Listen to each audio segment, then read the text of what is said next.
భూలక్ష్మి. నాది గుంటూరండి. గుంటూరు నుంచి మాట్లాడుతున్నాను నేను. బిఫోర్ వెస్టేజ్‌కి రాకముందు నా జర్నీ అసలు నేనేంటి అని ఒక 10 నిమిషాలు మాట్లాడతాను.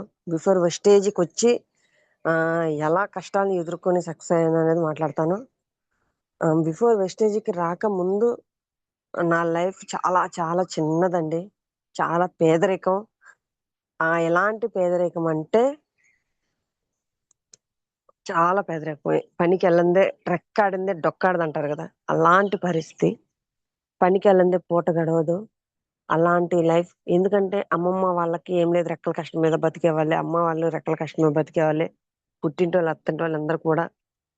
ఆహ్, మా అమ్మ నిజంగా చాలా దేవతండి. ఎందుకంటే నేనెక్కడ కష్టపడతానో బయట ఇస్తే అని చెప్పి వాళ్ళ సొంత తమ్ముడికే ఇచ్చింది నన్ను. ఇద్దరు తమ్ముళ్ళండి. చిన్న తమ్ముడికిచ్చింది. ఎందుకంటే మా అమ్మ చాలా బాగా చూసుకునిద్ది. మా తమ్ముడైతే ఇంకా బాగా చూసుకుంటాడని చెప్పి సొంత తమ్ముడికే ఇచ్చిందండి. మా అమ్మమ్మోళ్ళు ఉండే కాడ పొలం పనులు బాగా ఉన్నాయండి. నాకేం పొలం పనులంటే ఏందో తెలీదు. ఎందుకంటే మా అమ్మ నాకు తెలిసిన కాడి నుంచి కూడా కాయలమ్మిద్ది. ఏ సీజన్‌లో ఆ కాయలమ్మిద్ది. ఏం మేమిద్దరం ఆడపిల్లం, ఒక మగ పిల్లోడండి. నాకు 9, 10 సంవత్సరాల కాడి నుంచే కుటుంబాన్ని లీడ్ చేయటం బాధ్యతలు నా నెత్తిన పెట్టేసింది మా యమ్మ. ఎందుకంటే మా అమ్మ పొద్దున్నే 4కి లేసి ఎళ్ళిపోతే, నేను పిల్లల్ని అప్పుడు చేతకాని వయసులోనే గ్యాస్ కూడా లేదండి. పుల్లల పొయ్యి మీదే వంట చేసి పిల్లలకి పెట్టుకొని, పిల్లల్ని చూసుకుంటూ ఉండేదాన్ని. తర్వాత పెళ్లి చేసింది. 14, 14 సంవత్సరాలకి పెళ్లి చేసింది. తర్వాత మా అమ్మమ్మ వాళ్ళ ఊరెళ్ళిపోయాను నేను. ఎళ్ళిన తర్వాత అక్కడ పొలం పనులండి. బాగా పొలం పనులు ఎక్కువ అటు పొన్నూరు. పొలం పని నాకు చేత కాదు. కానీ పొలం పనికి తీసుకెళ్ళేది. తీసుకెళ్తే అక్కడ మా ముఠాలు మేస్త్రి ఒకటే మాట అనేది. ఆమేమంటదంటే, "ఈ అమ్మాయికి పని చేత కాదు. పని నేర్చుకుంటే డబ్బులిస్తాను. లేకపోతే ఇవ్వను. నేర్చుకోమను 2 రోజులు" అంది. ఊరకే ఎందుకు చేయాలి పని? వాళ్ళు పని చేస్తుంటే చూసానండి. జస్ట్ ఒక 2 గంటలు చూసాను ఎలా చేస్తున్నారు ఏంటి అన్నది. నేను జస్ట్ ఒకే ఒక్క రోజులో ఒక్క పూటకే నేను ఆ పనిని పట్టేసి, ఆ పని నేర్చుకొని ఆహ్, ఒక్క పూట కూలి తీసుకున్నాను. నెక్స్ట్ డే కాంచి ఫుల్ డే కూలి తీసుకున్నాను. అలా నేర్చుకున్నాను పొలం పనులు.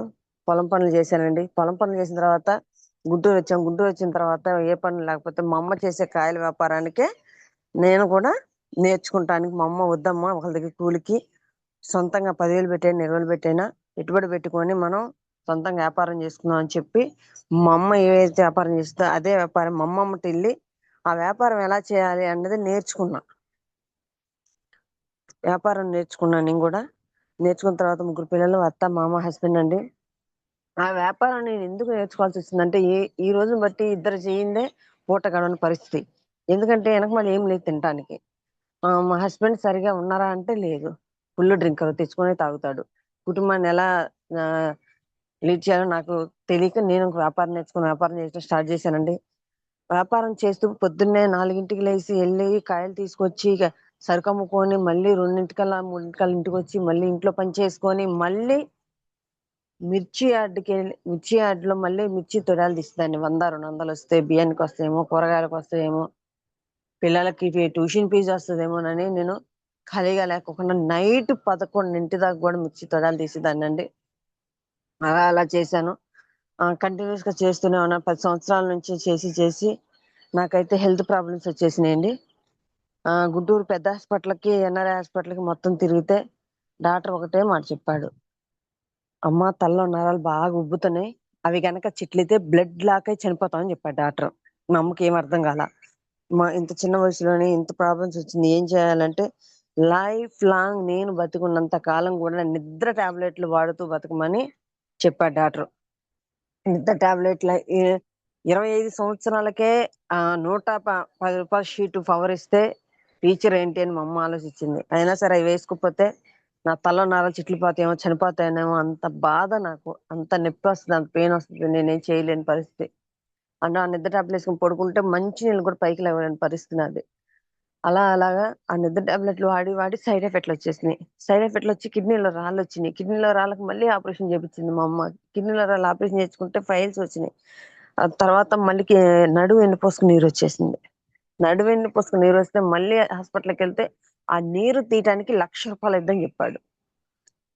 ₹1,00,000 ఖర్చు పెట్టినా కూడా మళ్ళీ అది రాకోకుండా రిపీట్ కాకుండా ఉండిద్దా అని అడిగితే, లేదు, అది మళ్ళీ మళ్ళీ వస్తూనే ఉంటుంది. మనం తీసుకున్న ఫుడ్‌ని బట్టి, మనం ఉండే తీరుని బట్టి మళ్ళీ వస్తది. వచ్చినప్పుడల్లా తీయించుకోవాలని చెప్పాడు డాక్టరు. వచ్చినప్పుడల్లా లక్షలు ఖర్చు పెడతానికి మేము ఉండే కోటీశ్వరులం కాదు. లేని వాళ్ళం. అప్పులే 10 లక్షలు అప్పులయిపోయినాయి. ఏం చేయాలో అర్థం కావట్లా. మాకు మా అమ్మమ్మ అక్కడ గుంటూరులో స్థలం ఉందండి. అది అమ్మేసి అప్పులు తీర్చుకొని ప్రశాంతంగా ఉందుగానని నాకు చెప్పారమ్మా, అమ్మమ్మ వాళ్ళందరూ కూడా. కానీ పిల్లలు ముగ్గురున్నారు. ఉంది కొద్దిగా. అది అమ్మటం నాకిష్టం లేదు. నేను ఏం చేయాలో అర్థం గాక, భగవంతుడా, నన్నెందుకు ఈ పరిస్థితిలో నెట్టేశావు? నాకైతే ఈ జీవితం వద్దు. నన్నైతే తీసుకుపో. లేదంటే మాత్రం నాకేదన్నా అవకాశాన్నివ్వు తండ్రి నాయనా అని భగవంతుని నేను వేడుకునేదాన్నండి. నిజంగా దేవుడున్నాడండి. ఎందుకంటే అలాంటి సిట్యుయేషన్‌లో నాకు భగవంతుడు వెస్టేజ్ అనే గొప్ప ఆపర్చునిటీ పంపించాడు. నాకీ వెస్టేజ్ ప్లాట్‌ఫార్మ్ పరిచయం చేసింది మా మేనమామండి. అంజీసా, మా పెద్ద అంటే మా ఆయన వాళ్ళ అన్నయ్య, మేనమామ పరిచయం చేశాడు. చిమ్మని సార్, రేపల్లి శ్రీనివాస్ సార్. వాళ్ళ ముగ్గురికి 3 తరాలు కదా! ఎన్ని తరాలంటే అన్ని తరాలు రుణపడి ఉంటాయి. ఎందుకంటే ఈ స్థాయిలో ఇప్పుడు నిలబడి ఇంతమంది ముందు వాయిస్ ఇస్తున్నానంటే కారణం మాత్రం వాళ్ళేనండి. వెస్టేజ్ బిజినెస్‌కి. వాళ్ళకి మాత్రం ఖచ్చితంగా రుణపడి ఉంటా. దీంట్లో ఫుడ్ సప్లిమెంట్‌లున్నాయి. అందులో నా కొడుక్కి పుట్టిన కాంచి పాల ఉబ్బసం ఉందండి. 14 సంవత్సరాల నుంచి రెండో అబ్బాయికి. ఆయాసానికి కూడా వాడమని చెప్పారు మా మావయ్య ఇంటికొచ్చి. నేను ఎందుకు, ఏంటి అని ఒక్క మాట కూడా అడక్కోకుండా మా మావయ్య ఆధార్ కార్డ్ ఇమ్మన్నాడు, ఇచ్చేసాను. నీ పేరు మీద బిల్లొస్తమ్మా, ఇది కొన్ని సప్లిమెంట్ వాడమని చెప్పారు. ఇప్పటిదాకా ఇన్ని హాస్పిటల్‌లో తగ్గనియి ఎలా తగ్గుతాయి మావయ్య అంటే, లేదమ్మా తగ్గుతాయి. అమ్మమ్మకి షుగర్ ఉంది గదా! షుగర్ తగ్గింది గదా! ఒకసారి వాడు నీకు తగ్గుతుందని చెప్పాడు. నేను ఫుడ్ సప్లిమెంట్ తెచ్చుకొని వాడుకోవడం జరిగిందండి. కాళ్ళకి ఫుట్ ప్యాచ్‌లు వాడాను, క్రిల్ ఆయిల్ వాడాను, గ్యానోడర్మా వాడాను, అలోవెరా వాడాను, ఫ్యాక్స్ ఆయిల్ వాడాను. ఇలా కొన్ని ప్రొడక్ట్ వాడటం వల్ల నేనేదైతే ఒక సమస్యకి వాడానో నాకున్న 4 ప్రాబ్లమ్స్ తగ్గినాయి. కిడ్నీలో రాళ్ళు తగ్గినియి, ఫైల్స్ తగ్గినియి, నడుము వెన్నుపూస నీరు తగ్గింది, తలనొప్పి తగ్గింది. నాకు చాలా హ్యాపీ అనిపిచ్చింది. మా అబ్బాయికి ఆయాసం తగ్గింది, అమ్మమ్మకి షుగర్ తగ్గింది. చాలా బావుంది. తర్వాత మా మావయ్యోళ్ళు మాకు మీటింగ్‌కి రమ్మా, ఒక మీటింగ్‌కి రమ్మా అని పిలుస్తున్నారు. "సిమ్మని సార్, ఈ సారు నన్ను ఒక మీటింగ్‌కి రమ్మని పిలుస్తుంటే, నా వల్ల కాదు సార్. నేను మీటింగ్‌కొచ్చి అన్ని గంటలు కూర్చునే ఓపిక అయితే నెగ్గలేదు. నా వల్ల కాదంటే" ఒకటే మాట చెప్పాడు. అమ్మా లేదు, ఇప్పటిదాకా పేదరికంలో మగ్గిపోతున్నాము. ఆ పేదరికాన్ని తరిమి కొట్టి, మన జీవితం మార్చుకునే గొప్ప అవకాశం మనకి వెస్టేజ్ బిజినెస్‌లో ఉంది. ఒక మీటింగొస్తే మన తల రాతలు మారతాయంటే, ఇప్పటిదాకా రాని అవకాశం ఇప్పుడొచ్చిందని జెప్పాడు. ఇప్పటిదాకా మారని రాతలు ఈ ఒక్క మీటింగ్‌లో ఎలా మారతాయి మావయ్య అంటే, లేదు, ఒకసారి రమ్మంటే, సరే అని జెప్పి నేను ఎళ్ళలేకపోయినా కూడా చాలా కష్టం మీద ఒక మీటింగ్‌కెళ్ళానండి. ఎళ్ళిన తర్వాత అక్కడ చాలా మంది లేడీసు, ఇద్దరు లేడీసేనండి అక్కడ నిలబడింది. జెంట్సు ఇద్దరు, ముగ్గురు. లేడీస్ ఇద్దరు మాట్లాడారు. నాకు అందులో వాళ్ళ వాయిస్‌లో నాకేమర్థమైందంటే, విజయలక్ష్మి మేడం గారని, మేడం గారికి మైగ్రేన్ తలనొప్పుంది. మైగ్రేన్ తలనొప్పి వాడింది, తగ్గిందని చెప్పింది. ఓకే. నాకు హెడేక్ ఉంది, తగ్గింది. కానీ వాళ్ళ ఫ్యామిలీ ఇల్ సెటిల్డ్ అండి. అంటే ఫారెన్‌లో చదువుతున్నారు పిల్లలు. వాళ్ళుండ కోటీశ్వరులు. వాళ్ళు ఈ బిజినెస్ చేస్తున్నారు. నాకు 30,000 వస్తున్నాయి అని చెప్పింది మేడం గారు. అంటే అంత కోటీశ్వరులయ్యుండి వెస్టేజ్ బిజినెస్ చేయాల్సిన అవసరం తనకేంటి అని నేను అనుకున్నా. తర్వాత గోరంట్ల గౌరీ మేడం గారు మాట్లాడారండి. ఆ మేడం గారు, నేను వెస్టేజ్ బిజినెస్ చేస్తున్నాను. నాకు 1,50,000 వస్తుందని చెప్పింది. అంటే లేడీస్ చాలా మంది ఇలా లక్షల్లో ఇన్‌కమ్ ఉంది. ఇందులో తీసుకోవచ్చని అర్థమైంది. తర్వాత మహాగురుజీ ఎంఎస్ఆర్ గురువుగారు వచ్చారండి. గురువుగారికి పాదాభివందనాలు. పిఎస్ఆర్ గురువుగారికి, ఎంఎస్ఆర్ గురువుగారికి పాదాభివందనాలు తెలియజేసుకుంటున్నానండి. ఎందుకంటే, ఆ రోజు గురువుగారి వాయిస్ ఇనకపోతే నా జీవితం ఈ రోజు ఇలా ఉండేది కాదండి హ్యాపీగా. నేను గురువుగారి వాయిస్ తీసుకున్నా. ఎందుకంటే, గురువుగారు ఒక చెప్పే ప్రతి ఒక్క మాట కూడా నన్నే అన్నట్టు అనుకున్నానండి. ఆ వాయిస్ తీసుకొని, ఇక్కడ ఫ్యూచర్ ఎలా ఉంటుంది? బయట మనం చేసేది పని. ఆ పని కాకుండా ఈ బిజినెస్ చేసుకుంటే ఎలా ఉంటాము? ఫ్యూచర్ ఎలా ఉంటదన్నదే నా కళ్ళ ముందు కనపడిందండి. తర్వాత ఇంటికొచ్చాను. తర్వాత మళ్ళీ బూట్ క్యాంప్ ఉందండి. కోటప్పకొండలో, నరసరావుపేట కోటప్పకొండలో బూట్ క్యాంప్ ఉంది. ఆ బూట్ క్యాంప్‌కి 2 రోజులు ఉండాలక్కడ. 2 రోజులు ఉండాలంటే మా సార్ ఒప్పుకోవట్లేదు. 2 రోజులు ఉండాలి. నేను కోటప్పకొండ ఎళ్తానంటే మా సార్ ఒప్పుకోవట్లేదండి. ఎందుకంటే మా సార్‌కి ఇష్టం లేదు. ఒప్పుకోపోయేసరికి నేను ఒకటే డిసైడ్ అయ్యా, ఎలాగైనా మీటింగ్కి వెళ్ళాలి. అది చాలా పెద్ద మీటింగ్ అంటున్నారు, చాలా మంది అసలు చాలా బాగుంటుందని చెప్తున్నారు కాబట్టి ఖచ్చితంగా వెళ్ళాలని నేను డిసైడ్ అయ్యా. వెళ్ళాలి అని డిసైడ్ అయిన తర్వాత మా అమ్మని తీసుకొని నేను గుడికాడికి వెళ్తున్నాను అని అబద్ధం చెప్పి మా అమ్మని తీసుకొని నేను కోటప్పకొండ వెళ్తాం జరిగింది. కోటప్పకొండ వెళ్ళిన తర్వాత నిజంగా అక్కడ అందరిని చూశానండి. గవర్నమెంట్ జాబ్ వాళ్ళు చాలా మంది ఉన్నారు, టీచర్స్ ఉన్నారు, మళ్ళీ స్టూడెంట్స్ ఉన్నారు, అందరూ ఉన్నారు. సరిత మేడం చాలా చాలా మంది ఉన్నారండి, మేడమ్స్ సార్లు వాళ్ళందరి వాయిస్ నేను తీసుకున్నాను బూట్ క్యాంప్ లో. ఎందుకంటే వాళ్ళు ప్రతి ఒక్కరు కూడా బయట వాళ్ళు చేసే జాబులతో పాటు చేస్తున్నామని చాలా మంది చెప్తున్నారు. గవర్నమెంట్ జాబులు చేసే వాళ్ళు చేస్తున్నారు, డిప్యూటీ ఎంఆర్ఓలు చేస్తున్నారు. ఇంతమంది ఈ బిజినెస్ చేస్తున్నారంటే ఈ బిజినెస్ ఖచ్చితంగా చెయ్యాలి, అంతే చేయాలి. ఫ్యూచర్ మార్చుకోవాలి, నా పేదరికాన్ని తరుముకొట్టుకోవాలి, నా పిల్లలకు మంచి లైఫ్ ఇవ్వాలి అని నేను కోటప్పకొండలో డిసైడ్ అయ్యానండి. ఎందుకంటే అక్కడ బీబీ మేడం ఉన్నారు. బీబీ మేడం నేను 2వ తరగతి చదువుతున్నాను, నేను 3 లక్షలు ఇన్కమ్ తీసుకుంటానని చెప్పింది. ఒక పిల్లలు మూతులు ముడ్లు కడిగి ఆయమ్మ 2 లక్షలు 3 లక్షలు తీసుకున్నప్పుడు నేను ఈ బిజినెస్ ఎందుకు చేయలేను, నేను కూడా ఈ బిజినెస్ చేయగలను అని గట్టిగా డిసైడ్ అయితే అక్కడి నుంచి వచ్చి చాలా మందికి చెప్పానండి. ముందు చెప్పేది ఎవరికంటే మనకు తెలిసిన వాళ్ళకే చెప్తాం. నాకు తెలిసిన వాళ్ళకి చాలా మంది ఉన్నారండి. ఎవ్వరు కూడా కనీసం ఒక సబ్బు కాదు కదా, ఒక పేస్ట్ కాదు, ఏం తీసుకోలేదు. ఎవ్వరు మీటింగ్స్ కి రాలేదు, ఎవరు ఏం తీసుకోలే. సరే నేను వ్యాపారం చేస్తున్నాను కదా, నాకు తెలిసి 100 గడప ఉంది కదా, కనీసం ఒక్కళ్ళన్నా ప్రొవైడ్ ఇచ్చేస్తారేమోనని నాకు తెలిసిన వాళ్ళకి వెళ్ళి చెప్పడం జరిగింది. నిన్నటిదాకా కాయలమ్మి వాళ్ళకి చాలా తక్కువ కనపడ్డా నేను స్టార్టింగ్ వెళ్ళంగానే ఈ బాగున్నాయి వాడుకోండి అంటే నా మాట తీసుకొని ఎవరు కూడా ఏమి వాడలేదండి. ఇప్పుడు దాకా అయ్యమ్మావు సరిపోయింది, ఇప్పుడు ఈ అమ్ముతున్నావా, సబ్బులు పేస్ట్లు అమ్ముతున్నావా, ఎందుకు నువ్వు కాయలు అమ్ముకుంటే రోజుకి 400 వస్తే హాయిగా బతుకుతావు కదా, ఎందుకు నీకు ఈ బిజినెస్ అని నన్ను చాలా హేళనగా మాట్లాడారు అందరు కూడా. ఎవ్వరు కూడా మాకు ఐడి కూడా ఇయ్యలేదండి. ఇక నాకేం చేయాలో అర్థం కావట్లా. మీటింగ్‌కి వెళ్తేనేమో ఎంఎస్ఆర్ గురుగారి ఇంట్లో రక్తం మరుగుతుంది నాకు. ఇక్కడికొస్తేనేమో అందరూ ఎవరు ఏం తీసుకోవట్లేదు, ప్రొడక్ట్ తీసుకోవట్లేదు, మీటింగ్స్‌కి రావట్లేదు, నా మాట వినేవాళ్ళే లేరు. ఏం చేయాలో అర్థం కాని పరిస్థితి. మా మామయ్యని అప్పుడే రండి, నేను జాయిన్ చేసిన అప్పుడే నేను అడిగేదాన్ని, సార్ ఏంటి సార్ ఇది ఎవరు వింటలేదంటే, అమ్మా ఎవరు వినరు ఈ బిజినెస్. ఎందుకంటే ఈ బిజినెస్ ఏంటో వాళ్ళకి క్లారిటీ ఇవ్వాలి కదా, వాళ్ళకి తెలియదు కదా. నువ్వు ఒక్కదానివే వెళ్ళొద్దమ్మా, నన్ను సెమిని సార్ని వినోకలు తీసుకొని వెళ్ళు, తీసుకెళ్ళి పరిచయం చెయ్యి, పరిచయం చేసి మేము మాట్లాడతామని చెప్పారండి.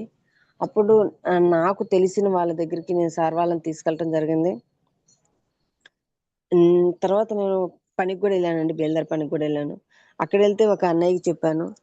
ఒక అన్నయ్యకి చెప్తే ఇవన్నీ చాలా చూశాను, నువ్వు ఇప్పుడు చూసావు, నేను ఎప్పుడో చూశాను అని నన్ను చాలా చాలా అవమానించాను. ఒక్క ఐడి కోసం నేను 6 నెలలు ఎదురు చూశాను నేను. ఎందుకంటే ఆయన్ని గురుగారు చెప్తారు కదా, కన్విన్స్ అన్నా చేయాలి, కన్ఫ్యూజ్ అన్నా చేయాలని. ఆయన కన్ఫ్యూజ్ చేసిన ఏది చేసినా కూడా అస్సలు కలివి కావట్లా. అన్న ఒక్క వంట నూనె వాడన్నా, లేదు ఒక్క సబ్బు పేస్ట్ వాడన్నా అంటే నిన్ను పనిలోంచి తీసేస్తాను, రేపు నుంచి ఆ అన్నయ్యకి చెప్తాను, నువ్వు పనికి కూడా రావు, నీ ఇష్టం అని చెప్పి నన్ను తిట్టేవాడు. నేనైతే ఏడ్చాను కూడా.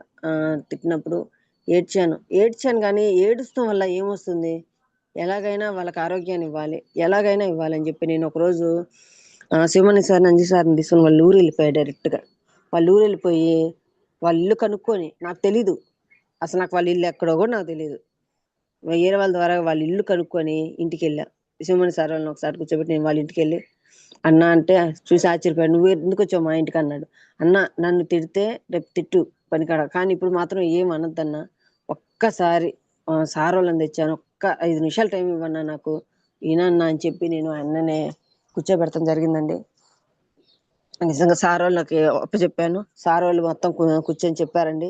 చెప్పిన తర్వాత అయిపోయిన తర్వాత ఆయన ఐడి వేసాడు. ఐడి వేసిన తర్వాత స్టాక్ పాయింట్ కొడుకు వచ్చాడు. నేనేం చెప్పాను, అన్న ఒక వంట నూనె తీసుకో, ఒక సబ్బు పేస్ట్ తీసుకున్నా, ఇవి చాలని చెప్పాను నేను. అన్ని 6 నెలలు ఎమ్మటపడి.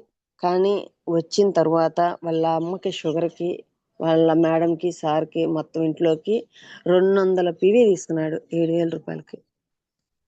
తర్వాత 10 రోజులు ఉన్నాక, అన్న అయిందన్న వాడుతున్నావు, ఎలా ఉన్నాయి ఏంటి అన్న అని నేను అడిగితే ఆ అన్నయ్య ఒకటే అన్నాడు, మా ప్రాణం పోయేదాకా కూడా నేను వెస్టేజీ వంట నూనె తప్ప ఏరేది ఏం వాడనన్నాడు. నాకున్న గ్యాస్ తగ్గింది. చాలా తేలిగ్గా ఉంది బాడీ, చాలా బాగుంది. నేను ఉన్నంత వరకు కూడా నేను వంట నూనె వాడతా అన్నాడు. ఒక నెల వంట నూనె అడిగితే లేదన్నా అంటే, లేదంటే నాకు కుదరదు, నీ ఇంట్లో వంట నూనె నాకు తీసుకొచ్చి అని చెప్పి గొడవాడారండి. ఇప్పుడు 4 డబ్బా స్టాక్ పెట్టుకుంటాడు.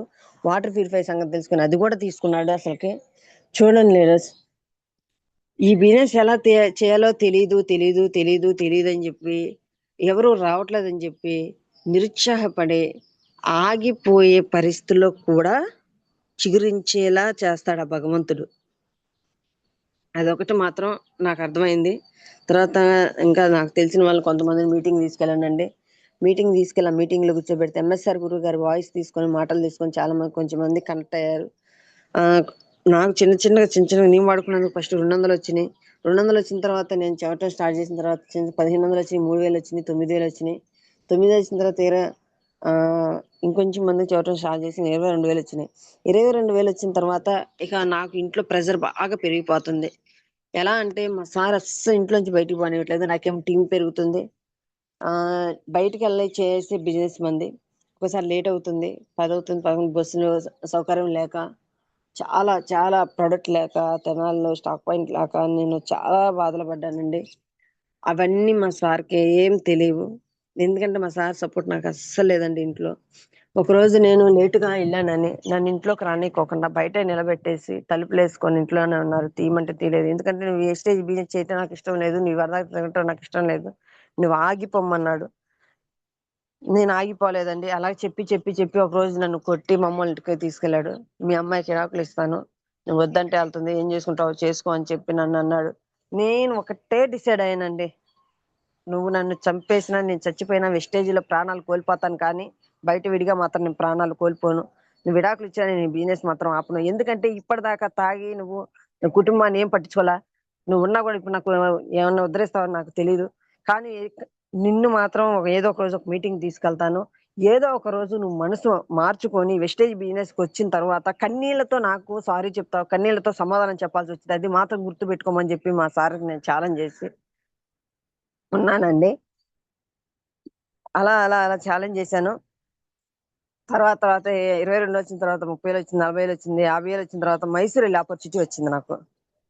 మైసూర్ వెళ్ళి ఆపర్చునిటీ వచ్చిన తర్వాత ఒకటే అనుకున్నా నేను, మైసూరు నేను వెళ్ళకూడదు, ఎలాగైనా మా ఆయన్ని పంపించాలి. ఇది ఒకటే డిసైడ్ అయ్యా నేను. ఒకటే డిసైడ్ అయిన తర్వాత నేను గురువు గారితో మాట్లాడి, రేపల్ శ్రీనివాస గురువు గారితో, సుమన్ సార్ గారితో మాట్లాడి ఎలాగైనా చెప్పి మా ఆయన్ని మైసూరు మీటింగ్ కాకుండా లగ్జరీ లైఫ్ అనిపించచ్చు అని చెప్పి డబ్బులు ఇచ్చి 10,000 పంపించానండి.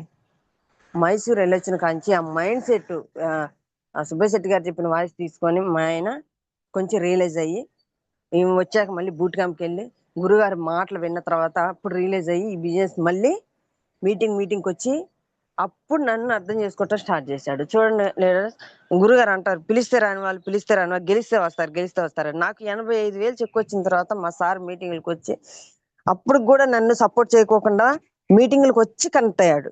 అదే మా సార్ మీటింగ్కి రాకపోతే ఇప్పుడు నేను ఆ రోజు చెప్పాను కదా, ప్రతి మీటింగ్ లో కూడా ఇప్పుడు ఎక్కడ పెట్టినా కూడా సారీ చెప్తాడు, క్షమించమని అడుగుతాడు, చేసిన ఆ తప్పుకి సారీ సారీ సారీ అని చెప్తాడు. ఎందుకంటే నేను చేసే పనిలో నీతి, నిజాయితీ, విలువలతో కూడిన బిజినెస్ మనం చేసేది, ఆ భగవంతుడే చూసుకుంటాడని నేను ఒకటే డిసైడ్ అయ్యాను. నాకు ఎవరు సపోర్ట్ ఉన్నా లేకపోయినా అందరూ ఇంటి పక్కన వాళ్ళు, మా చుట్టాలు అందరూ హేళనగా మాట్లాడతారు. ఈ చివరి నుంచి ఆ చివరికి 100 గడప ఉంది. ప్రతి ఒక్కరు ఈ టైంకి వస్తుంది, ఆ టైంకి వస్తుంది, పిల్లల్ని వదిలిపెట్టిపోతుంది, అత్త మామ మొగుడు అందరూ వదిలేసిపోతుంది, ఈ టైంకి వస్తుంది, ఏం చేస్తుంది ఏంటి, ప్రతి ఒక్కరు హేళనగా మాట్లాడేవాళ్ళు. లక్షలు వస్తాయి, కార్లు వస్తాయి అంటే నీ ముఖానికి వస్తాయా, నువ్వు ఏమైనా చదువుకున్నావా, ఎందుకు వస్తాయని ప్రతి ఒక్కరు కూడా ఎవరు అవి వచ్చేవాళ్ళే కాదు. నిజంగా అండి, అసలు నాకైతే చాలా నిరుత్సాహం ఎప్పుడు కూడా నేను పొందేదాన్ని కాదు. మా నిజంగా అప్లయర్ భగవంతుడండి. పొద్దున్న లేచిన కాడ నుంచి లక్ష తీసుకోని కోరుకునే వ్యక్తి ఎవరంటే నిజంగా మన అప్లయర్ అని. తల్లిదండ్రుల తర్వాత మనం బాగుండాలని కోరుకునే వాళ్ళు నిజంగా అప్లయర్. వాళ్ళకి మాత్రం జన్మంతా కాలం రుణపడే ఉండాలి. ఎందుకంటే లేకపోతే మనం లేము. అప్లయర్ లేకపోతే నిజంగా మనం లేమండి. ఎందుకంటే మనకంటే కూడా ఎక్కువ బరువు బాధ్యతలు తీసుకొని ఒక కుటుంబాన్ని లీడ్ చేయలేక ఈ రోజుల్లో చాలా మంది సతమతం అయిపోతుంటే, ఇంత పెద్ద టీముని లీడ్ చేస్తూ, ఒక చిన్న పిల్లల్ని ఎలా చూసుకుంటామో అలా చూసుకుంటూ, ఎక్కడ నొప్పించుకోకుండా ఆ! ఈ బిజినెస్ చేస్తున్నారంటే చూడండి లీడర్స్, ఒక్కసారి మనం మంచి కోసం చెప్పే వాళ్ళని ప్రతి ఒక్క అప్లైని కూడా మీరు భగవంతుడిలా కొలవండి. మీ సక్సెస్ ఖచ్చితంగా వచ్చిద్ది. నేనదే జేశా. మీటింగ్ పలానా చోట మీటింగుంది టికెట్లు పెట్టమంటే మీటింగ్ ఎక్కడ అని మాట్లాడతా గానీ, నేను ఏరే మాట మాత్రం ఈ రోజుకి కూడా మా అప్లైయర్‌ని నేను అడగల. సార్ ఎవరు రావట్లేదు, టికెట్లు వేస్ట్ అవుతున్నాయి, డబ్బులు వేస్ట్ అవుతున్నాయి. నా వల్ల కావట్లేదనే మాట నేను ఏ రోజు గూడా నిరుత్సాహ మాటలు నేను మా అప్లైయర్‌తో మాట్లాడలేదు నేను. సార్ టికెట్లు పెట్టేస్తా. సార్ వస్తున్నారు, వస్తున్నారు, వస్తున్నారు, వస్తున్నారు అనే మాట తప్ప రావటం లేదు అనే మాట నా నోట ఎప్పుడు గూడా రాలా. మీటింగ్ మధ్యలో గూడా అమ్మా వస్తున్నారంటే, "వస్తున్నారు సార్" అనే జెప్పేదాన్ని. కానీ ఎవరు వచ్చేవాళ్ళు కాదు. నేనైతే ఇన్వైట్ చేసేదాన్ని. ఎవరు వచ్చేవాళ్ళు కాదు. కానీ వస్తున్నారు, వస్తున్నారు అన్న మాటకి నిజంగా దేవుడు చిన్న చిన్నగా పంపియటం స్టార్ట్ చేశాడు మీటింగ్స్‌కి. అలాగా ఈరోజు చూడండి రూ. 26కి 90,000 తీసుకుంటున్నా. హైయెస్ట్ తీసుకున్న 90,000. అసలు నిజంగా గల్లీ గల్లీ తిరిగి కాయలమ్ముకునే వాళ్ళకి ఢిల్లీ నుంచి అవార్డ్ ఇస్తారండి. గల్లీలో కాయలమ్ముకునే వాళ్ళకి. కానీ ఉమెన్స్ డే రోజున ఎంఎస్ఆర్ గురువుగారి చేతుల మీదుగా అవార్డ్ తీసుకున్నాను నేను ఢిల్లీ నుంచి. నాకు చాలా హ్యాపీగా అనిపించిందండి. చాలా ఆనందంగా అనిపించింది. మళ్ళీ విజయవాడలో అవార్డ్ ఫంక్షన్‌కి నేను స్టార్ డైరెక్టర్‌గా అవార్డ్ తీసుకున్నాను. గోల్డ్ డైరెక్టర్‌గా తీసుకున్నాను అవార్డు. స్టార్ డైరెక్టర్‌గా తీసుకోలేదు. గోల్డ్ డైరెక్టర్‌గా అవార్డ్ తీసుకున్నాను. నాకు చాలా అసలకి కాయలమ్ముకునే వాళ్ళకి అవార్డ్స్ ఎవరిస్తారు? చెప్పండి. బయట మనం పని చేస్తేనే డబ్బులొచ్చే కాడ రెయ్యం మొగులు పని చేస్తున్నాం. అక్కడ జీవితం ఏమన్నా మారుతుందంటే ఎక్కడ మారతలేదు. ఎందుకంటే నా జీవితం ఏం మారింది? 4కెళ్ళి కాయలు తీసుకొచ్చి కాయలమ్మి మిరపకాయలు 12, 11 దాకా మిరపకాయల తోడలు తీసి ఇంత కుటుంబాన్ని లీడ్ చేస్తే నా జీవితం ఏం మారింది? అప్పుల పాలయ్యాను తప్ప. ఏమన్నా మారిందా? లేదు గదా! అవకాశం ఉంది, మారిద్ది. ఇక్కడ చేసుకో అని మనకు ఒక అవకాశం చూపించినప్పుడు దాన్ని చేసుకొని మన జీవితం మార్చుకుంటే ఎలా ఉంటది? ఇప్పుడు నా పిల్లలకి మంచి లైఫ్ ఇవ్వగలను నేను. ఏం లేదండి. సుబ్బయ్య శెట్టి గారు ఒకటే అనేవాళ్ళు. ఎవరో మాటలు నీకు మోటివేషన్ కాదు. నీ ఫ్యామిలీ నీకు మోటివేషన్. నీ పిల్లలు నీకు మోటివేషన్. నువ్వు పిల్లలు నిద్రపోతున్నప్పుడు వాళ్ళ జీవితాన్ని ఊహించు. ఉండి లేని జీవితాన్ని ఇస్తావా? లగ్జరీ లైఫ్ ఇస్తావా? ఎలా ఉండాలి నీ కుటుంబం, నీ పిల్లలు అనేది వాళ్ళని మోటివేషన్‌గా తీసుకో నువ్వు. వాళ్ళు ఎలా ఉండాలి?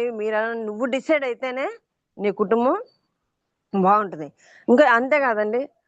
ఒక బుక్కు గురించి చెప్పారు సుబ్బయ్య శెట్టి గారు. ఆల్రెడీ భగవంతుడు బుక్ అనేది రాసి పంపించేసాడమ్మా.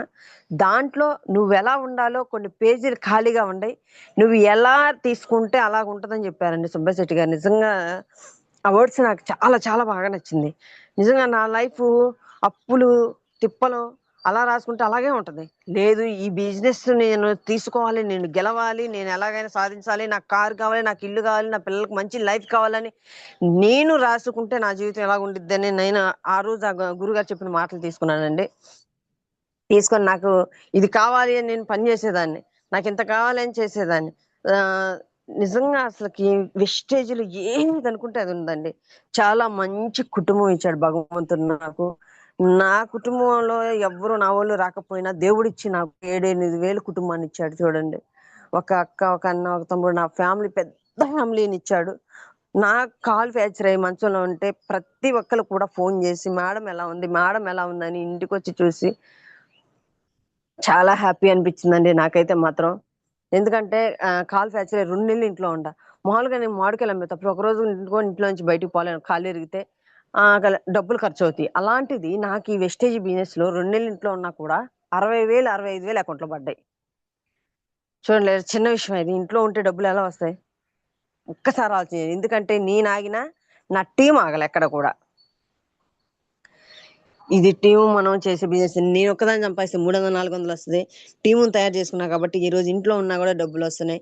ఇన్‌కేస్ నాకేదన్నా అయిపోయినా కూడా నా ఫ్యామిలీ ఇప్పుడు సేఫ్ జోన్‌లో ఉంది. రూ. 90,000 వస్తున్నాయి. నువ్వు ఏమిచ్చిపోతావు పిల్లలకనేది నువ్వు డిసైడ్ అవ్వు. నేను ఆ రోజు డిసైడ్ అయ్యా. నేను పోయేతప్పుడు రూ. 1,00,000 సంపాయాలి. నేను పోయినా కూడా నా కుటుంబం రోడ్డు మీద పడుకోకుండా నా పిల్లలకి నేను మంచి లైఫ్ ఇవ్వాలని నేను డిసైడ్ అయ్యాను. డిసైడ్ అయ్యి అవమానాలు, కష్టాలు అన్ని బాధలన్నీ నేను ఇయన్నీ చాలా చిన్నవనిపించినియి నాకైతే మాత్రం. ఇవి బాధలన్నీ కూడా చాలా చిన్నయనిపించినియి. కొట్టినా దెబ్బ చిన్నదనిపించింది. అవమానాలు కూడా నాకు చిన్నదనిపి ఎందుకంటే ఎళ్ళేదారిలో రాళ్ళు, ముళ్ళులు ఎన్నో ఉంటాయి. వాటిని దాటుకొని తొక్కుకుంటూ ఎళ్ళిన రోజే పూలబాట కనపడిద్దని నేను మాటల్లో అర్థం చేసుకున్నా. అర్థం చేసుకొని అయన్నీ కూడా తొక్కుకున్నాను. తర్వాత నాకు పూలబాట అనేది ఇంకా నాకు తెలిసి చాలా తక్కువండి. ఈ రోజు కూడా. ఎందుకంటే ఈ రోజు కూడా నాకు ఐడియా ఎటు రాదు. బోర్డుల మీద బిజినెస్ ప్లాన్ చేయటం రాదు. కానీ ఈ బిజినెస్‌లో నాకు తెలిసిన వాళ్ళకి, నాలాగా లేని వాళ్ళకి చాలా మందికి డబ్బులిప్పించాలి.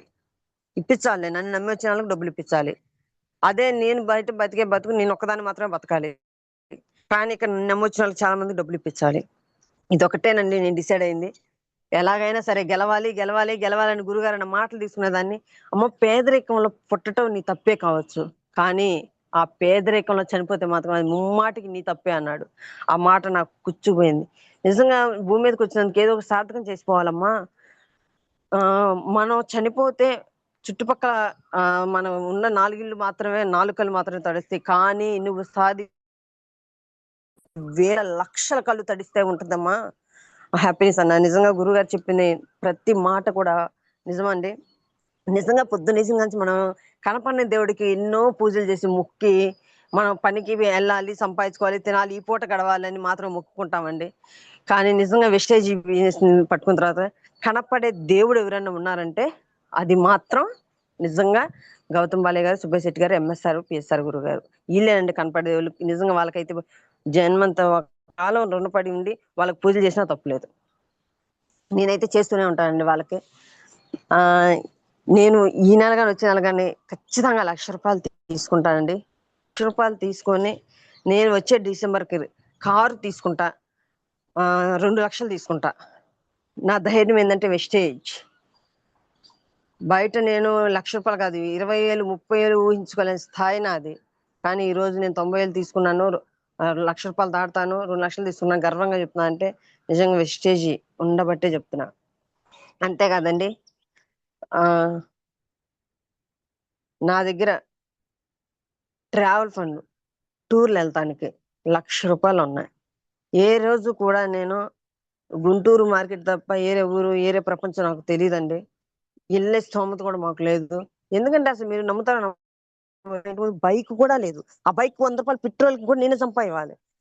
రూ. 100 ఎక్కడి నుంచి వస్తాయని చెప్పి ఆ ఈఎంఐలు ఎవరు కడతారని చెప్పి బైక్ కూడా లేదండి మా ఇంటి ముందు. అలాంటి ఆ స్థాయి నుంచి ఈరోజు కారు తీసుకునే స్థాయికొచ్చామంటే లీడర్స్ ఎక్కడ ఉన్నాము మనం అనేది మీరొక్కసారి ఊహించుకోండి. అసలు గంజి నీళ్ళు తాగి బతికిన రోజులు కూడా ఉన్నాయి మేము. గంజి నీళ్ళు తాగే వాళ్ళకి ఇప్పుడు బెంజ్ కార్ తీసుకోవాలన్న ఆలోచన వస్తుందంటే ఎక్కడి నుంచి వస్తుంది? ఒక్కసారి ఆలోచన చేయండి లీడర్స్. ఇప్పుడు బయటైనా కష్టపడాలి కదా! ఈ 3 సంవత్సరాలు, 5 సంవత్సరాలు, 10 సంవత్సరాలు, 20 సంవత్సరాలు బతికున్నంత కాలం నువ్వు కష్టపడాలి కదా బయట. పని చేస్తేనే కదా మన పూట గడిచేది.